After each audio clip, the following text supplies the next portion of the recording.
श्रीमद् भागवत कथा प्रांगण में आगमन सभी भक्तों को व्यास मंच की ओर से दास गोविंद की जय श्री राधे, जय जय श्री राधे।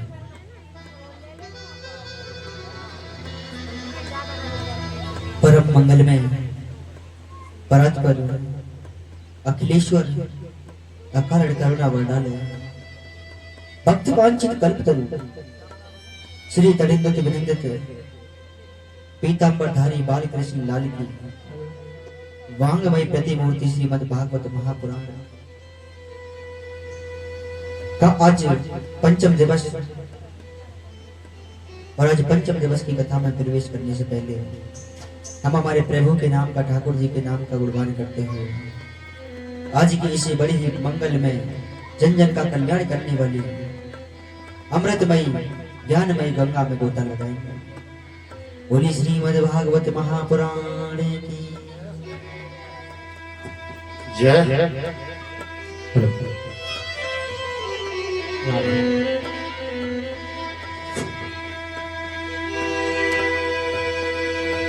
जिनके तन तीनों लोक हैं, जय हो।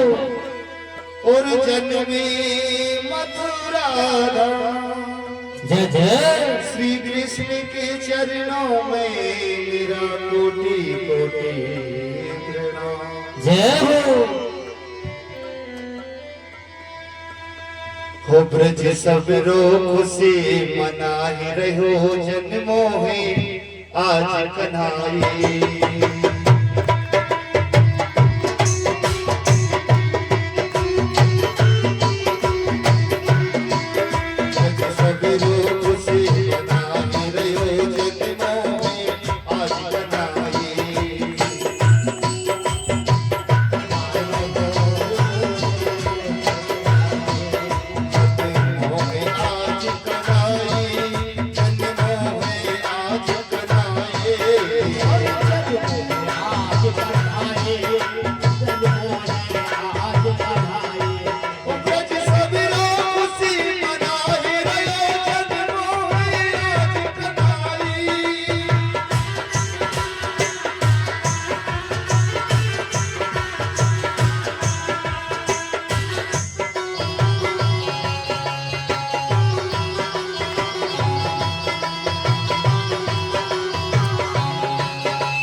देवकी नंदन लाला को माखन मिश्री खाई रहो जन्मों में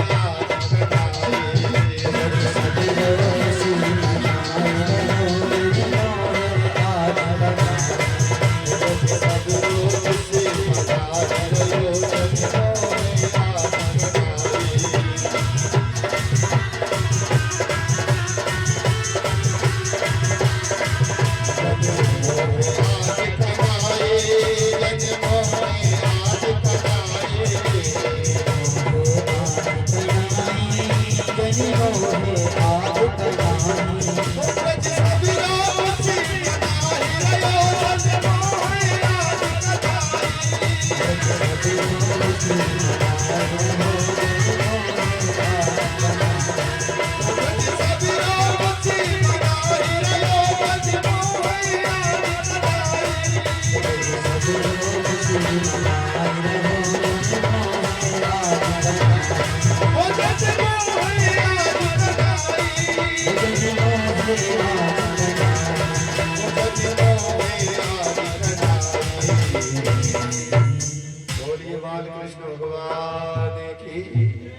बोलिए कृष्ण कन्हैया लाल की जय हो। श्रीमद् भागवत महापुराण की जय हो। बांके बिहारी लाल की जय राधे रानी सरकार की जय हो। गो श्री सुखदेव जी महाराज कहने लगे, हे राजा परीक्षित, आहो ते देवी की पुत्रा कंसेन बहे वो हता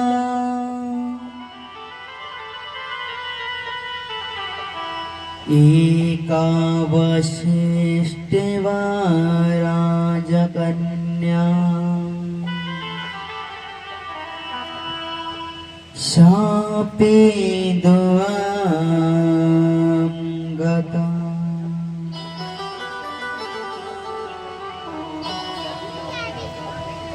वसुदेव जी महाराज कन्या को लेकर के वापस आए और जैसे ही मथुरा में आए, कारागृह में आए तो महाराज कहते हैं कारागृह के ताले लग गए, हाथों में हथकड़ियां बंध गई, पैरों में बेड़ियां बंध गई। अब तो वह कन्या रोने लगी और जैसे ही कन्या रोने लगी तो महाराज कंस को पता चल गया मेरा काल आ चुका।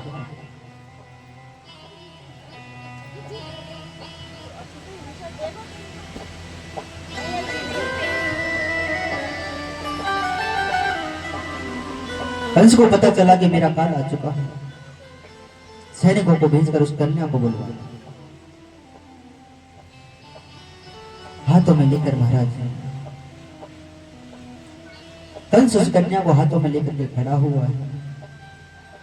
वसुदेव जी कहने लगे, बोले हे राजा कंस, बोले आपका काल तो हमारा 8वां पुत्र था, लेकिन यह तो एक कन्या है। आप इस कन्या को कन्यादान स्वरूप हमें दान में दे दीजिए, आप इसको छोड़ दीजिए। राजा कंस कहने लगा, बोले क्या हुआ कन्या है तो 8वां ही, क्या पता यही कन्या मेरा काल हो।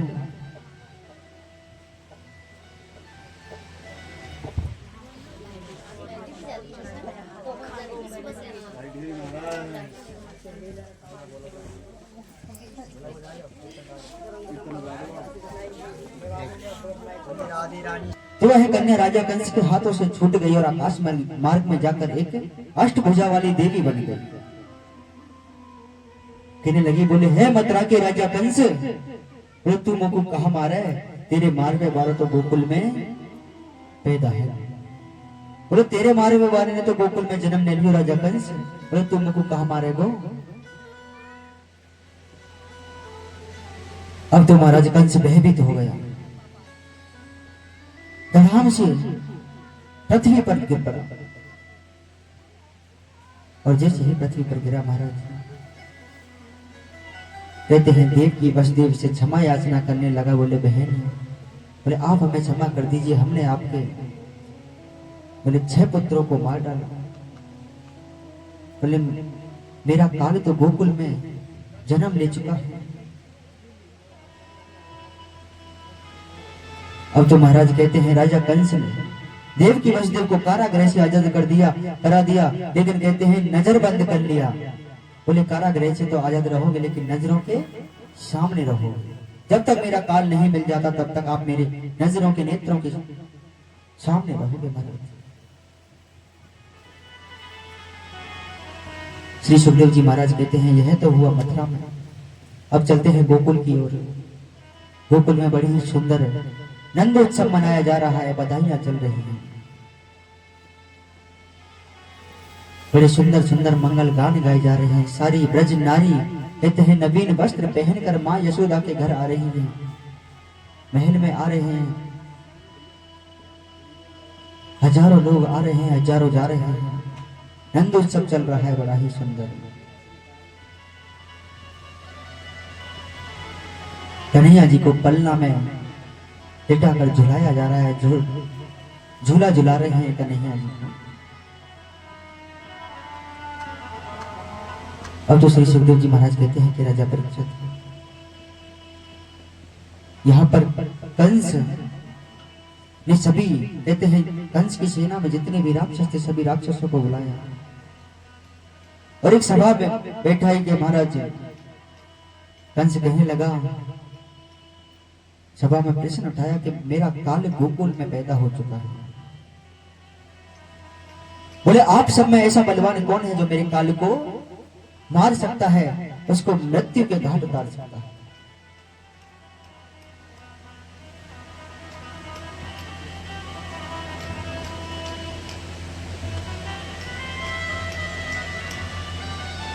देखो मृत्यु से याद आया,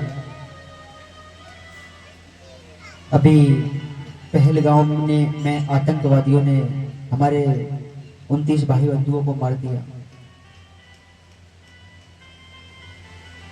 कितना बुरा दृश्य है, सोचकर भी रूह कांप उठती है। धर्म पूछकर मारा गया है, जो हिंदू थे सबको मार दिया। देखिए मेरा आप सभी से एक निवेदन है, जो हमारे भाई बंधु पहलगांव में शहीद हुए उनकी आत्मा की शांति के लिए सभी 2 मिनट का मौन, सभी उनकी आत्मा की शांति के लिए 2 मिनट का मौन। खड़े होकर सभी अपने स्थान पर खड़े हो जाएंगे। सभी खड़े हो जाइए।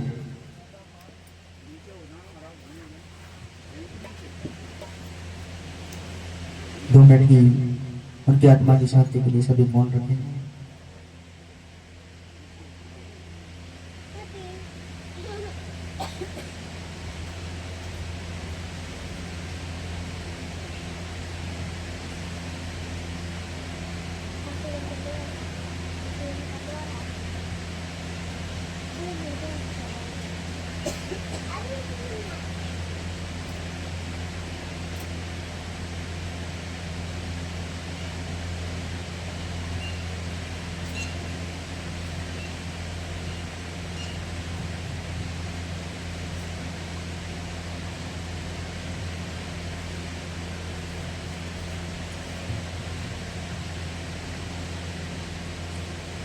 ओम शांति शांति शांति करा भवन्तु।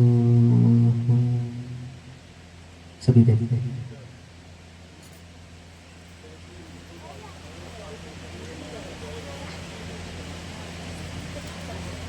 देखिए कितना बुरा मंजर था वह, छोटे छोटे बच्चों को भी नहीं छोड़ा गया। हमारी तो सोचकर रूह कांप उठती है।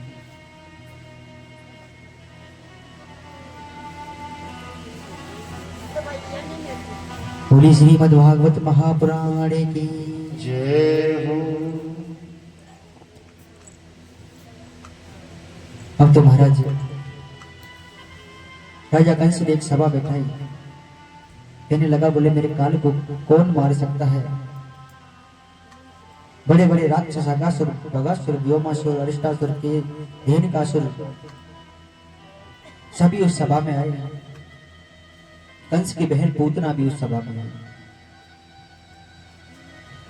कंस की बहन पूतना कहने लगी, बोले भैया बोले आपके काल को मैं मारने के लिए जाऊंगा। राजा कंस कहने लगा, बोले बहन, बोले तू मेरे काल को कैसे मारेगी? बोले तेरा इतना विकराल रूप है, विकराल शरीर है, बोले तू को देख के तो बड़े बड़े आदमी को, बड़े बड़े मनुष्य को डर लग जाए, वो तो छोटो सो बालक है। बोले तो अपने घर में कौन घुसन देगो बहन? पूतना कहने लगी, बोले भैया आप मुझको जाने नहीं, बोले मैं वेश बदलना जानू हूं, मैं एक सुंदर परम सुंदरी नारी को वेश बना के जाऊंगा। देखिए अभी जो कथा है हमारी थोड़ी ब्रज भाषा में चलेगी दो दिन, और कहते हैं ठाकुर जी ने जहां जहां लीला की, हर लीला पर भजन। आज थोड़े भजन देखे ठाकुर जी की लीलाएं हैं, तो आज ठाकुर जी की लीलाओं का आनंद लेना है सभी को मिलकर।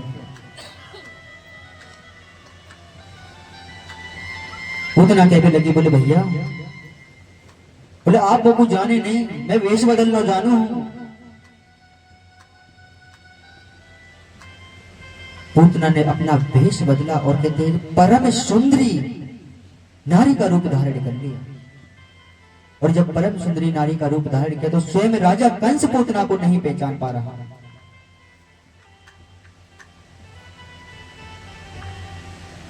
राजा कंस बोलो, बोले बहन, बोले तेने अपना वेश बदल लिया, ठीक है, पर एक बात तो बता, बोले तू मेरे काल को पहचानेगी कैसे? बोले तू मेरे काल को पहचानेगी कैसे?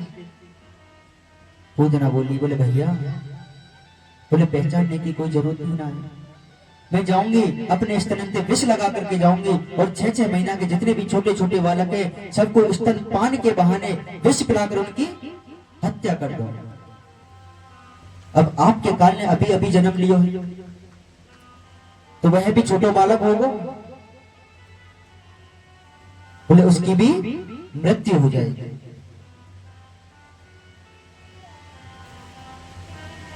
अब तो महाराज कहते हैं, श्री सुखदेव जी महाराज के राजा परीक्षित यहाँ पर बड़ी ही परम सुंदरी का रूप धारण करके पूतना ब्रज की ओर, गोकुल की ओर चली जा रही है।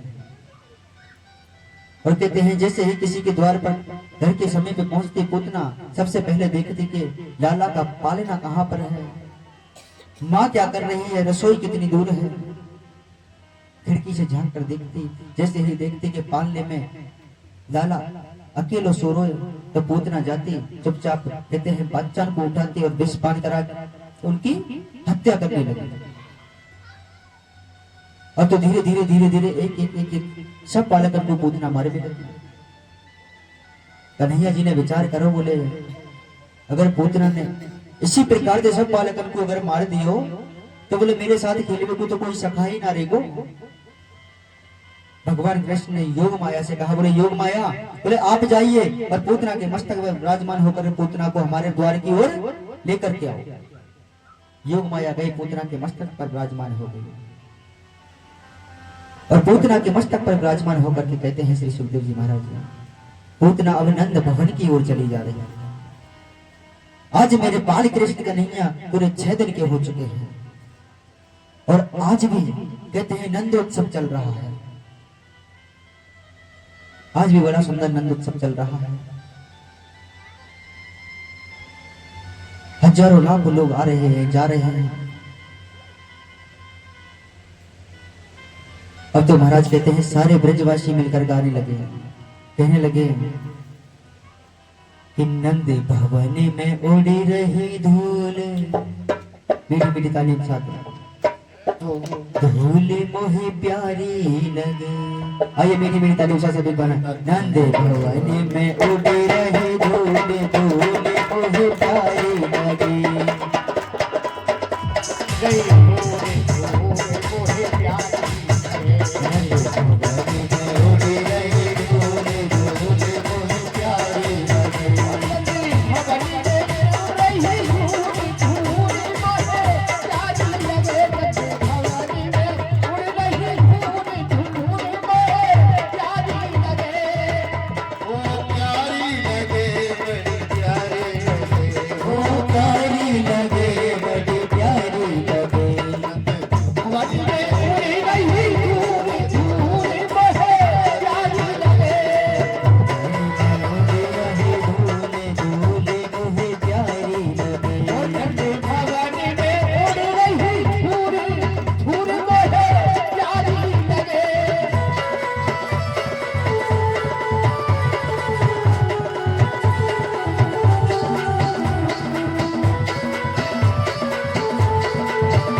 और अब धूल उड़ी तो कहते हैं सबसे पहले धूल उड़कर कहाँ पहुंची, कहाँ पहुंची, माथे पर।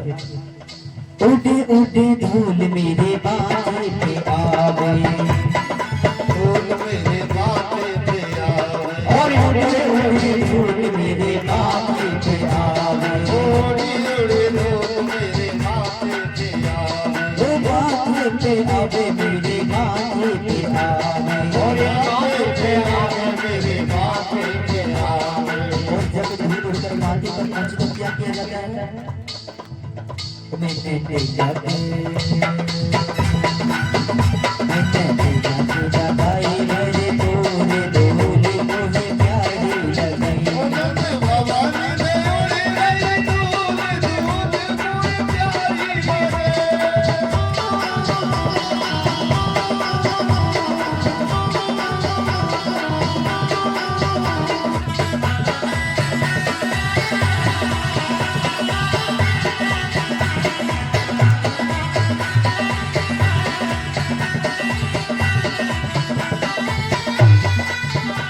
और अब धूल माथे के बाद धूल उड़कर कहाँ पहुंची, कहाँ पहुंची, अब धूल पहुंची नैनों में। ओ उड़े उड़े धूल मेरे नैनन पे आ गई, उड़ी धूल मेरे नैनन पे आवे, ओ उड़े उड़े धूल मेरे नैनन पे आ गई, उड़ी उड़ी धूल मेरे नैनन पे आवे, ओ नैनन में आवे मेरे नैनन में आवे, ओ नैनन में आवे मेरे नैनन में आवे। मैंने दर्शन जय हो मैंने दर्शन की मेरे बोले बोले मुझे प्यारी लगे, बाबा ने उड़ी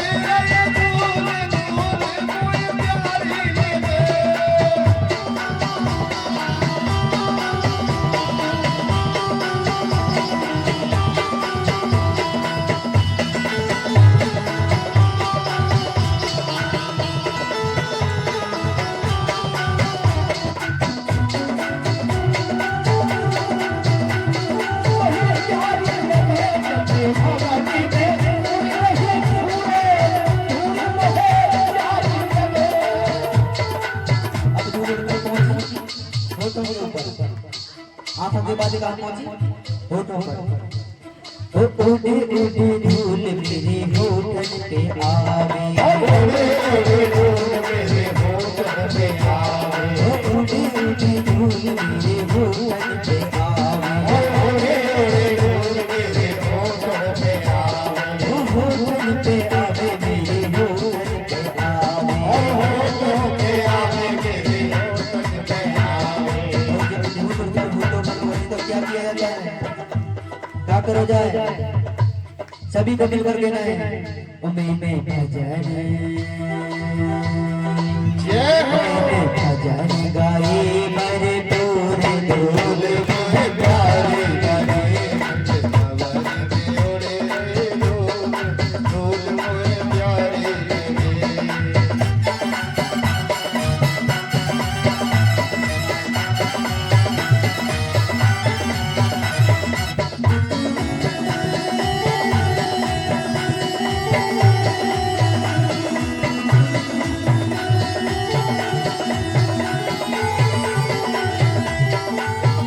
अब कहते हैं कि होठों के बाद धूल कहाँ पहुंची, हाथों पर, कहाँ पहुंची, हाथों पर। ओ उड़े उड़े धूल मेरे हाथन पे आवे, उड़ी धूल मेरे हाथन पे आवे, उड़े उड़े धूल मेरे हाथन पे आवे, उड़ी उड़ी धूल मेरे हाथन पे आवे, ओ हाथन पे आवे मेरे हाथन पे आवे, और हाथों पे आवे मेरे हाथों पे आवे। और जब धूल उड़कर हाथों पर पहुंची तो क्या किया जाता है, क्या करो जाए भैया, थोड़ा सी उठाकर, ओ मैंने तालियां जय हो मैंने तालियां बजाई मेरे पूरे धूल मुझे प्यारी लगी, बाबा ने उड़ी गई धूल धूल मुझे प्यारी लगे।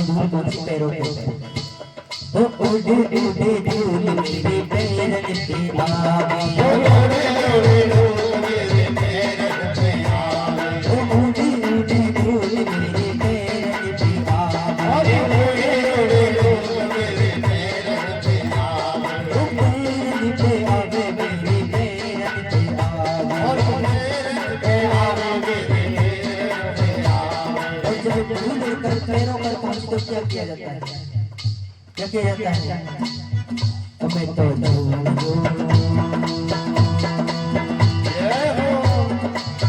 ओ मैं तो नाचे मेरे दूरे दूरे मुझे प्यारी लगे भवन पे उड़ गई दूर दूर मुझे प्यारी लगे उड़ गई दूरे दूरे मुझे प्यारी लगे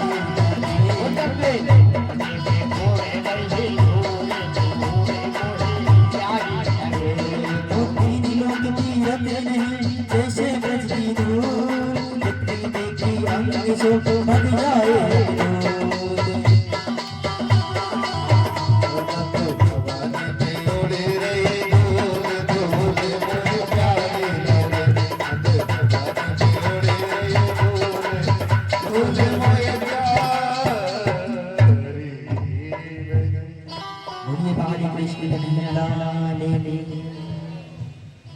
राधे रानी सरकार की श्रीमद् भागवत महापुराण की जय हो।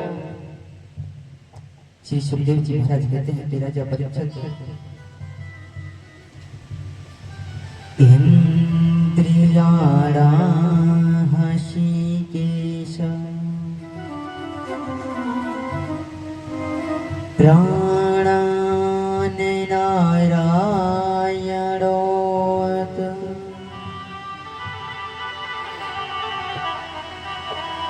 श्वेत दीपपति चंतम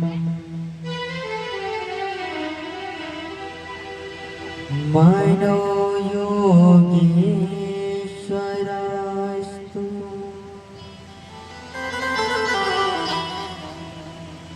अब तो महाराज कहते हैं श्री सुखदेव जी महाराज कि हे राजा परीक्षित यहाँ पर पूतना जब पहुंची तो कन्हैया जी 6 दिन के हो गए नंदोत्सव अभी भी चल रहा है। अब कहते हैं श्री सुखदेव जी महाराज के राजा परीक्षित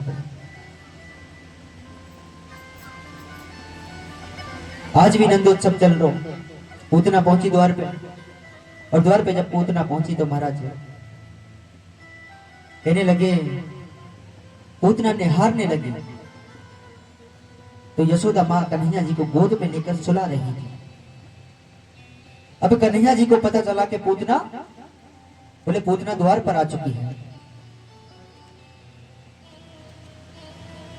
बोले पूतना अब द्वार पर आ चुकी है। कन्हैया ने नेत्रों को बंद कर लिया क्योंकि जब तक कन्हैया सोने का नाटक नहीं करते तो माँ गोद से नीचे ना उतारती।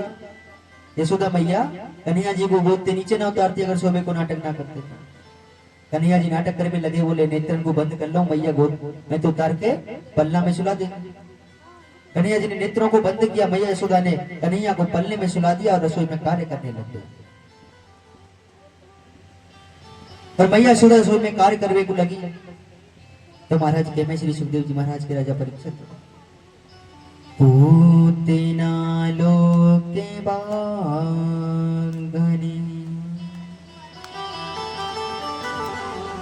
राक्षसी राधे राशाना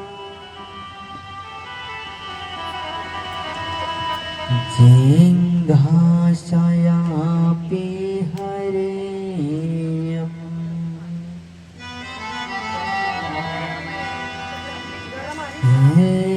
स्तनं दात्वा पिशादनम्। अब तो महाराज पूतना ने विचार करो बोले मैया तो गई रसोई में कार्य कर बेकू अब डाला अकेले हुई झटते अंदर को गई और कन्हैया जी के पलना के पास जाके पूतना खड़ी है और खड़ी होकर के पूतना कन्हैया को निहार रही है। मन ही मन विचार कर रही है, बोले नेक सो पाए इन 100 छोरा इतना बड़ो राजा कंस मथुरा को राजा ये नेक से छोरा के डर लो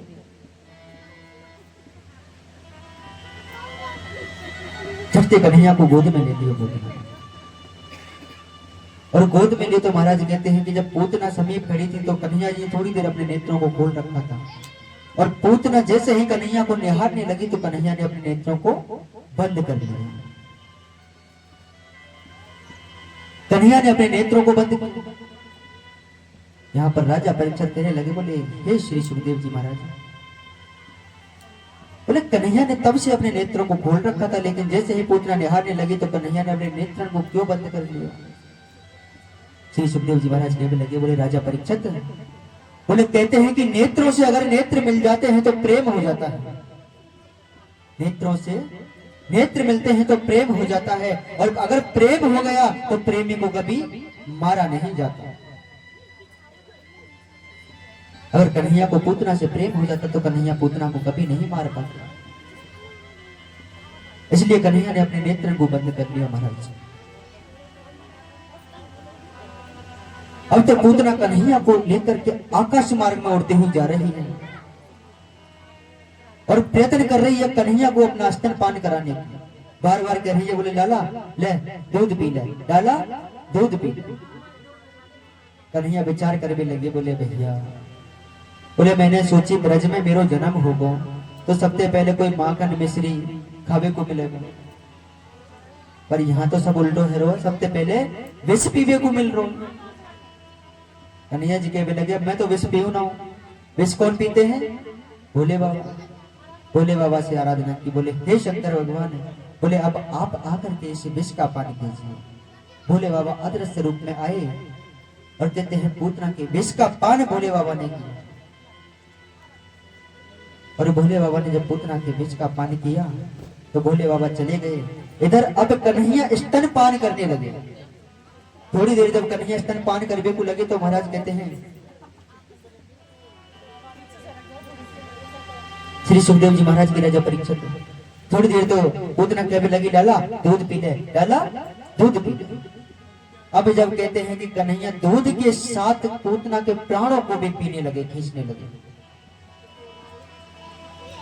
पे संग प्राण खींचे जब पूतना के, दूध के साथ प्राणों को कन्हैया जी खींचने लगे।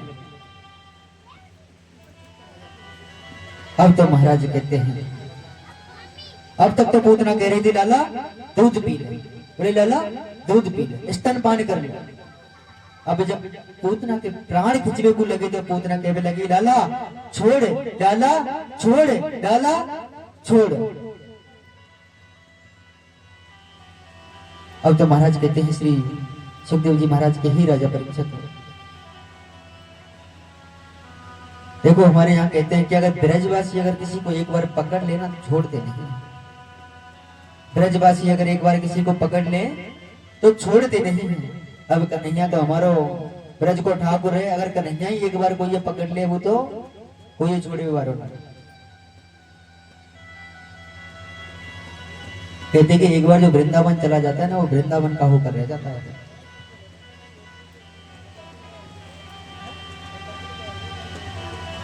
सबसे बड़ा परिवर्तन बताऊं आपको, एक सिंगर है पंजाबी सिंगर, जानते हो तो पीपराग,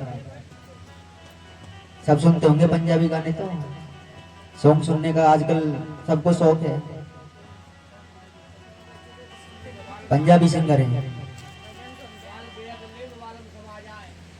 एक बार वृंदावन गए थे वो, और एक बार जब वृंदावन गए ना तो राधा रानी के इतने बड़े भक्त हो गए कि अब उनके सॉन्ग गानों से ज्यादा भजन चलते हैं, भजन गाते हैं राधा रानी के। इसके साथ इंद्रेश जी महाराज को तो सब जानते होंगे, इंद्रेश उपाध्याय कथा करते हैं, कृष्णचंद्र शास्त्री जी के बेटे, उनके साथ दिख जाएंगे। चित्र विचित्र महाराज के साथ ये होता है परिवर्तन, हृदय परिवर्तन।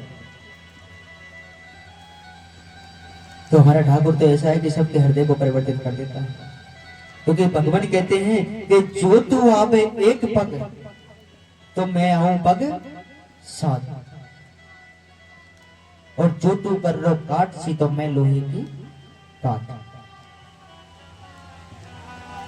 तो कन्हैया जी के लिए आप एक पग जाओगे तो कन्हैया जी आपके लिए भगवान 7 पग चल करके आएंगे। पर आप जाओ तो सही पहले।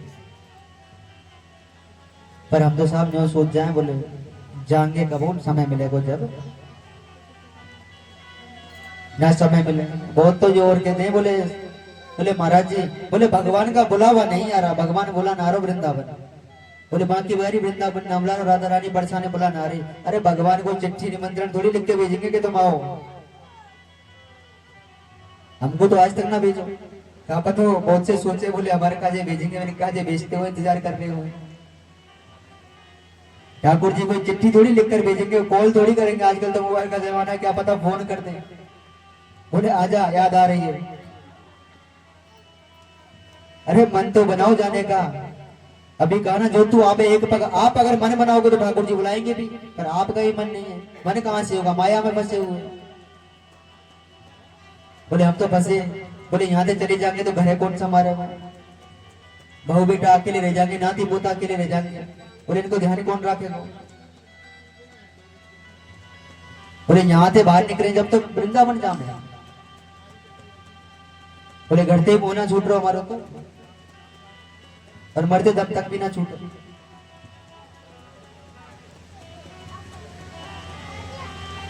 तो आप मन तो बनाओ, ठाकुर जी अपने आप बुलाएंगे। आपको अलग से कोई चिट्ठी निमंत्रण तो भेजने वाले हैं नहीं ठाकुर जी।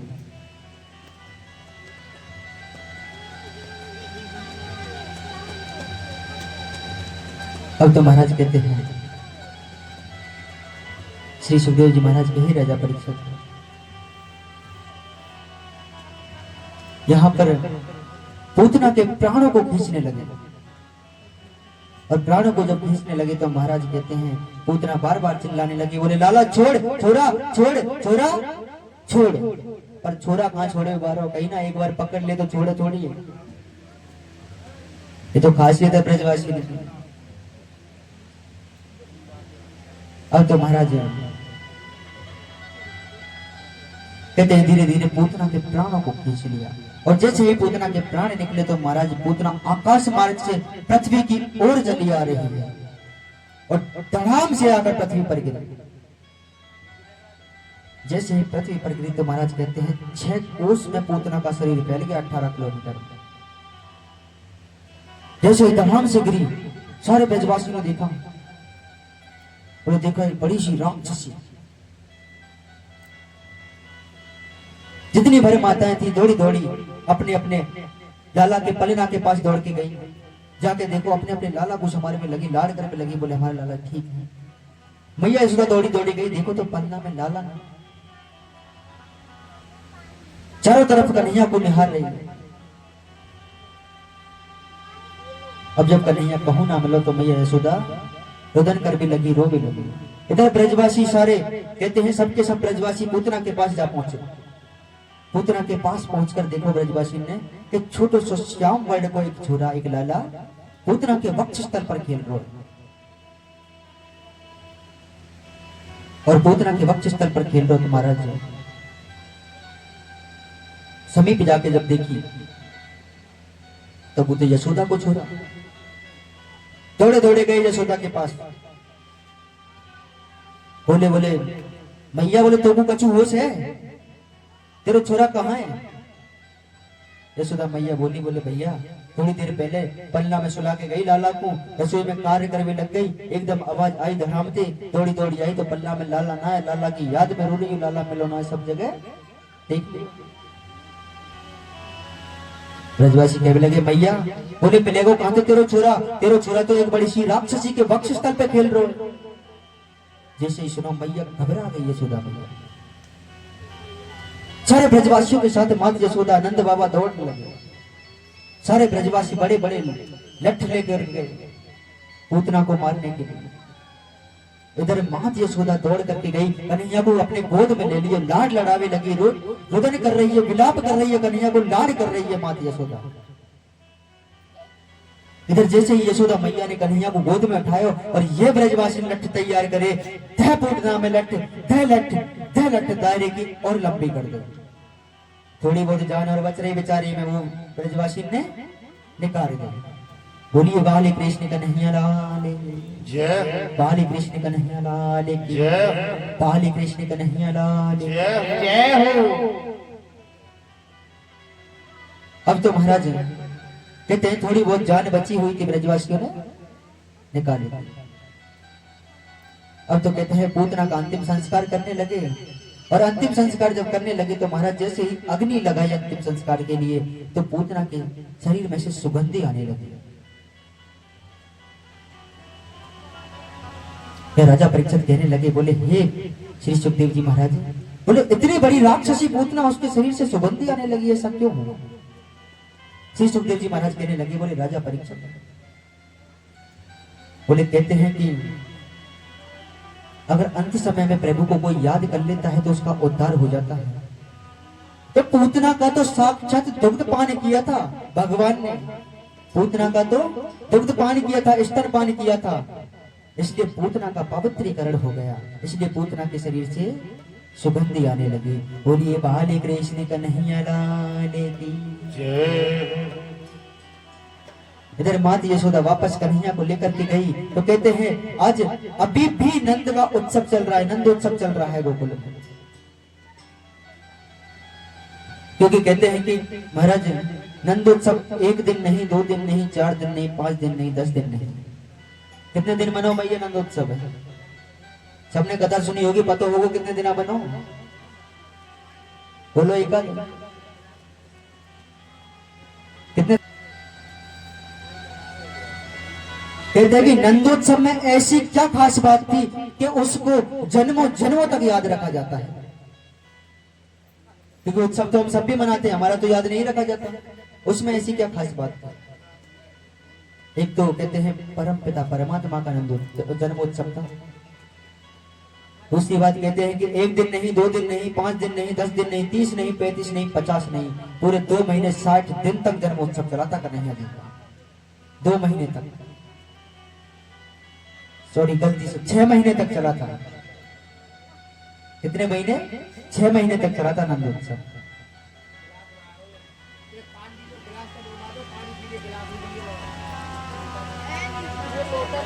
बोलिए बाली कृष्ण कन्हैया लाल की जय।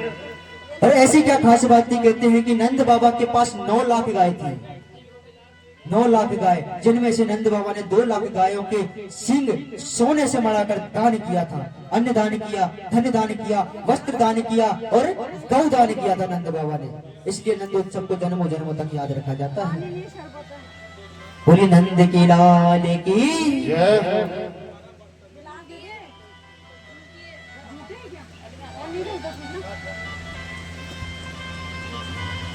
अब तो महाराज कहते हैं इधर नंदोत्सव चल रहा, और कहते हैं एक बूढ़ी सी मैया उत्सव में आई, बेचारी के आगे के 2 दांत रहे, और ब्रजवासी जो थे कहते हैं कि महाराज माखन मिश्री के गोले बनाकर आपस में एक दूसरे के ऊपर फेंक रहे थे, खेल रहे थे, उत्सव मना रहे थे, माखन मिश्री के गोले बना बनाकर। एक बूढ़ी मैया आई, पूछने लगी, बोले भैया यहाँ कहाँ चल रहे हो, मोको बता दो। जैसे ही पूछने को लगी, एक ब्रजवासी ने एक बढ़िया सो माखन मिश्री को गोला बनाया और झटते बूढ़ी मैया के घोड़े पे मारो, बेचारे दांत तो इतना है जो सीधो मुंह में रुको नहीं हो, सीधो पेट में पहुंचो मैया के। मैया बोली भैया ने मेरे मुंह में कछु आयो बात तने बता दो कहा आयो, कहा चल लो। ब्रजवासी मिलके बोले भैया तो गुना पतो, अरे नंद के छोरा को उत्सव चल रहा है, ये ब्रजवासी माखन मिश्री के गोला बना बना के एक दूसरे के ऊपर उछाल रहे हैं, उत्सव मना रहे हैं लाला को। बड़ा ही भव्य नंदोत्सव चल रहा, सारे ब्रजवासी आनंद उठा रहे थे नंदोत्सव का। तो श्री सुखदेव जी महाराज कहते हैं कि राजा परीक्षित, इधर एक कंस ने अपने एक राक्षस को भेज दिया कन्हैया जी को मारने के लिए। माता यशोदा लाला को गोद में खिला रही थी तो कन्हैया जी सो गए। माता यशोदा ने सोची, बोले क्यों ना लाला को सुला दिया जाए, एक सकट के नीचे, एक सकट के नीचे कन्हैया को सुला दिया। अच्छा सकट किसे कहते हैं? तो महाराज कहते हैं यहाँ पर मात मैया यशोदा ने कन्हैया को एक शकट के नीचे सुला दिया और कन्हैया को शकट के नीचे जैसे ही सुलाया तो महाराज कंस को एक भेजो हुआ राक्षस आको सक्टासुर, और सक्टासुर उस सकट पर आकर के बैठ गए। जैसे ही सक्टासुर सकट पे बैठो, कन्हैया जी नीचे सो रहे, विचार करे भी लगो सक्टासुर बोले नेक सो छोरा या ते मेरो राजा मथुरा को राजा कंस इतने भयभीत हेरोते घबरा रो, मैंने तनक मेरो पैर याके ऊपर रख दियो तो याके प्राण यहीं निकल जाएंगे। बोले नेक सो छोरा है। सक्टासुर तो विचार कर रहा था, इतने में कन्हैया ने अपना पैर तनक व सकट से लगाया, वह राक्षस उस सकट के सहित आकाश मार्ग में उड़ता हुआ चला गया। और जब वापस जमीन पर आकर गिरा धड़ाम से, तो कहते हैं उस सकट के नीचे वह सक्टासुर नाम का राक्षस दब गया, उसकी वहीं मृत्यु हो गई। मेरे बाल कृष्ण कन्हैया ने उसका उद्धार किया, उसको मुक्ति प्रदान की। बोलिए बाल कृष्ण कन्हैया लाल की जय। अब तो महाराज भैया उसका दौड़ी दौड़ी आई, आकर देखो बोले लाला के पास सकट उल्टो पड़ो। कन्हैया को जबते गोद में लेके विचार करे भी लगी, बोले जबते मेरे छोरा को जन्म ही हो कोई ना कोई राक्षस या मारे में को आतो ही रहे। बोले अब मैं मेरे छोरा को कोई को नहीं दिखाऊं, अकेलो नहीं छोड़ू। इधर मैया ने तो विचार किया, बोले मेरे छोरा को कोई को ना दिखाऊं। इधर भोले बाबा के मन में नेत्र खुले, भोले बाबा ने विचार किया, बोले मेरे प्रभु को अवतार है चुको दर्शन को जानो थे। भोले बाबा कहते हैं महाराज कन्हैया के दर्शन को गोकुल की ओर आ रहे हैं।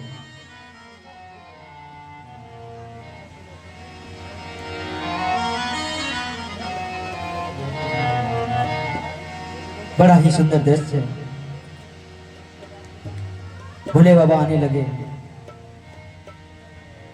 और कहते हैं कि हे महाराज जब भोले बाबा मैया यशोदा के द्वार पर आए तो द्वार पर आकर माता यशोदा से कहने लगे, बोले मैया, बोले मैं आपके लाला के दर्शन की अभिलाषा लेकर के आया हूं।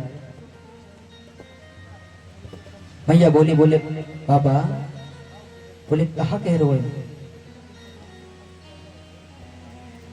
मात यशोदा बोली, बोले बाबा अगर तुमको कछु चाहिए, सोटा लोटा लंगोटा, बोले कछु चाहिए तो बता। बोले बाबा कहने लगे, बोले मैया मैं तेरे छोरा के दर्शन को आया हूं। मैया यशोदा बोली, बोले बाबा तो होश है, तू कहा के रो कछु, तनक सोच समझ के बोल, तेरा इतना विकराल रूप है, इतना भयभीत रूप है। बोले जीव जंतु बिच्छू कातर सांप इत्यादि तेरे सर्वांग शरीर से लिपटे हुए, तो देखते मैं 85 वर्ष की बूढ़ी मैया, मोही डर लग रहा, मेरा छोरा तो भाई छोटो सो है। बोले मेरे छोरा को का होगो? बोले देख बाबा, चाहे तू बुरो मान चाहे बड़ो मान, मैं मेरे छोरा ताई तेरे दर्शन, मेरे छोरा के ते का ताई दर्शन ना करा। बोले बाबा बोले, बोले देख भैया, कह तो तू तेरे छोरा के दर्शन करा दे मुझको, अगर ना करावे तो मैं तेरे द्वार पे धूनी रमा के बैठ जाऊं। अब मैया यशोदा बोली, बोले बाबा देख बैठना है बैठ, शौक से बैठ। बोले तू एक दरवाजे बैठेगो मैं दूसरे खोल लूंगी, तू दूसरे बैठेगो मैं तीसरे खोल लूंगी, तू तीसरे बैठेगो मैं चौथे खोल लूंगी, 24 दरवाजे। बोले बैठ कौन से बैठेगो? भोले बाबा ने विचार किया, बोले भैया ऐसे तो दर्शन ना करा। पास में ही एक वृक्ष था, उसके नीचे भोले बाबा समाधि लगा कर बैठ गए। अब कन्हैया विचार कर भी को लगो, बोले मैया ऐसे तो बाबा को दर्शन ना करावे मेरे, और बिना दर्शन के बाबा जावे ना। बोले कछु तो करो जाओ। पलना में कन्हैया जी सो रहे थे, झट से एकदम उछले और धड़ाम से पलना में गिरे और रोने लगे महाराज, जोर जोर से रोने लगे।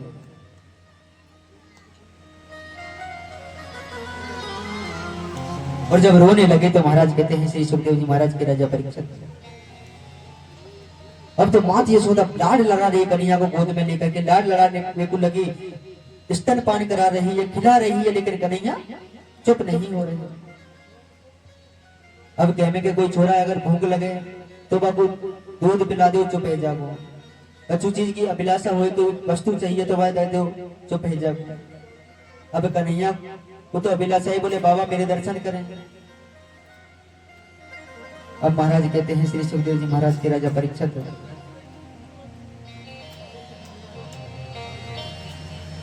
यहाँ पर जोर जोर से रोवे लगो कन्हैया। देख जोर जोर से रोवे लगो के आसपास की जितनी भी गोपी सब दौड़ी दौड़ी आई मैया यशोदा के पास केवल लगी। बोले मैया, बोले काहे वो छोरा बहुत जोर जोर से रो रहा, हमारे घर तक आवाज आ रही है। मैया यशोदा केवल लगी। बोले बहन पतो ना, थोड़ी देर पहले तो ठीक हो, पालना में सो रो, अचानक से इतनी तेज तेज रोने लग गया। गोपियां कहने लगी। बोले मैया, बोले एक बात बता, हमारे पाव को भी छोरा रो तो झटते गोद में लेकर चुप करा देती। आज तेरा खुद को छोरा रो रो और तो चुप ना है रो। बोले आज तेरा खुद को छोरा रो रो और तो चुप ना है रो। मैया रो रही है माता यशोदा अपने लाल का हाल देखकर रोदन कर रही है। एक गोपी आई, एक गोपी ने कन्हैया की हथेली को छूका, हथेली को छू कर कहने लगी। बोले मैया, बोले तेरे छोरा को तो नजर लग गई, बोले तेरे छोरा को तो नजर लग गई। मैया यशोदा बोली। बोले नजर कौन की लग गई, घर तो कोई आयो भी ना है, महल में तो। एक गोपी बोली। बोले मैया तुमको पतो ना है, सबसे बुरी नजर हुए मैया की नजर। बोले तेरी नजर लग गई तेरे छोरा को। बोले मेरी नजर लग गई। बोले हाँ मैया तेरी नजर लग गई। मैं यशोदा बोली। बोले बहन, बोले कोई उपाय बताओ, लाला की नजर को उतारो, बहुत रो रो। गोपिया बोली। बोले मैया कोई बाबा कोई झाड़ो झपारो देवे बारो हो तो बुला के लावे। यशोदा मैया इतने में बोल पड़ी। एक थोड़ी देर पहले एक बाबा आयो द्वार पे, लाला के दर्शन की केरो में दर्शन ना कराई। गोपियां कहने लगी। बोले मैया कहाँ को गए हो। बोले रास्ता को चले वो सीधो। गोपियां दौड़ी दौड़ी गई। भोले बाबा एक वृक्ष के नीचे समाधि लगाए बैठे हुए थे। जाकर कहने लगी भोले बाबा से, चल रे योगी नंदे भवन में, तुहे यशोदा माए बुलावे, बाके लाला को नजर लगी है, रायलों ने करवावे। चल रे योगी नंद भवन को, तो मात यशोदा बुलावे, और बाके छोरा को नजर लगी है तो फिर आई लो ने करवा। बोले बाबा तो केवे लगी। बोले बाबा, बोले हमारे यहाँ एक बूढ़ी मैया रे, बेचारी मैया के बुढ़ापे में जाके एक लाला हुआ और बाकी छोरा को नजर लग गई है। बोले बाबा तू तनक हमारे संग चल चल, तो कोई झारो झपारो नजर उतारवा आ तो हो तो बाकी नजर उतार दे। अब भोले बाबा को दर्शन की अभिलाषा थी।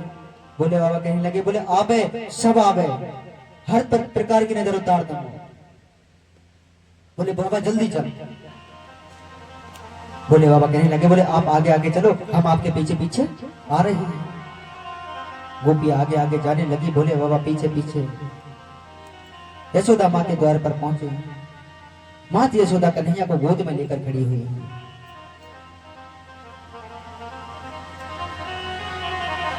अब तो महाराज भोले बाबा कहने लगे। बोले भैया एक बात बता, थोड़ी देर पहले मैं तेरे छोरा के दर्शन के ताई आया, तेने मोते कहते ही बोले बाबा तेरे रूप देख के मुझको बुढ़ापे में डर लग रहा, मेरा छोरा तो छोटो सोए बापू का होगा। बोले अब तेरे छोरा को डरना लगेगा मुझे देख के। बोले भैया एक बात तो बता। बोले अब डरना लगे रोका तो और तेरे छोरा को। यशोदा मैया कहने लगी बाबा देख तेरे हाथ जरूर तू बतरा पीछे लियो, पहले मेरे छोरा चुप करा दे।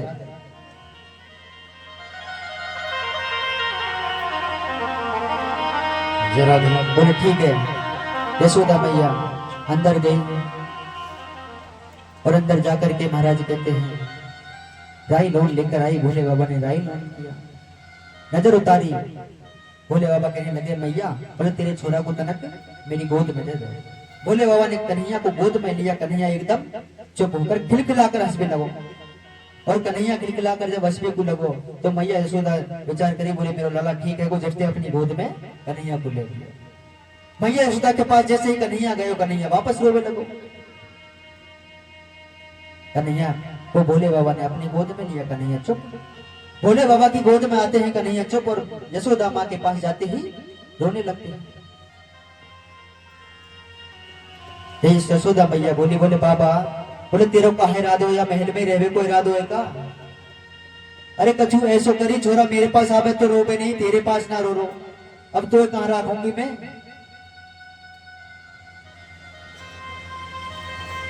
तो महाराज कहते हैं, श्री सुखदेव जी महाराज, यशोदा मैया कहने लगी, रहरे योगी नंद भवन में, ब्रज में वासो कीजे, जब जब मेरो लाला रोवे, तब तब दर्शन दीजे। कहने लगी, बोले रहरे भोगी योगी नंद भवन में, ब्रज में वासो कीजिए, और जब जब मेरो छोरा रोवे तब तब दर्शन दीजिए। यशोदा मैया कहने लगी, बोले बाबा कछु ऐसो करके ही लाला मेरे पास रहे तो रोवे। बोले बाबा कहने लगे, बोले मैया तू एक काम कर, तेरे छोरा के चरण को मेरे शीश पे रखवा दे। एक तो तेरे छोरा के चरण को मेरे शीश पे रखवा दे, और एक काम और कर दियो मैया। बोले तेरे छोरा को तू जहां पे स्नान करावे, और जो स्नान को जले तेरे छोरा को, वो जहां पे गिरे वहां पे मेरे एक छोटो सो मंदिर बनवा दीजिए। बोले तेरे छोरा कभी नहीं रोएगा। अब तो महाराज कहते हैं, इतना कहकर भोले बाबा वहां से जाने लगे।